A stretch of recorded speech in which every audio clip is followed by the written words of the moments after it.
আরও ভয়াল রূপ ধারণ করতে পারে লস অ্যাঞ্জেলসের দাবানল। কোনোভাবেই নিয়ন্ত্রণে আনা যাচ্ছে না 6টি স্থানের আগুন। 24 ঘন্টায় প্যালিসেডেই নতুনভাবে পুড়েছে 1000 একর এলাকা। ঝুঁকিতে আরও অর্ধলক্ষ ঘরবাড়ি স্থাপনা।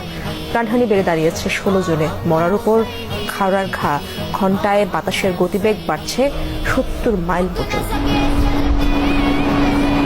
যুক্তরাষ্ট্রের ইতিহাসে স্মরণকালে সবচেয়ে ভয়াবহ দাবানল নির্বাপনে ক্যালিফোর্নিয়ায় দিনরাত খাটছেন ফায়ার ফাইটাররা। 4 দিন পেরুলেও কমেনি অগ্নিশিখা, বরং দাউ দাউ করে 6টি এলাকায় জ্বলছে আগুন। 24 ঘন্টায় শুধু প্যালিসেডেই পুড়েছে আরও 1000 একর। সুখবর তো দূরের ব্যাপার, উল্টো পরিস্থিতি আরো খারাপ হওয়ার পূর্বাভাস দেওয়া হচ্ছে। দিক পরিবর্তন করে এখন কাউন্টির উত্তর পূর্বেও ছড়াচ্ছে আগুন। ঝড়ো বাতাস আর শুষ্ক আবহাওয়ার কারণে আরো ভয়ঙ্কর রূপ ধারণ করছে দাবানল। ঘন্টায় 70 মাইল পর্যন্ত হতে পারে বাতাসের গতিবেগ। দাবানলের এই ভয়াবহতা বুধবার পর্যন্ত থাকবে। Los Angeles county fire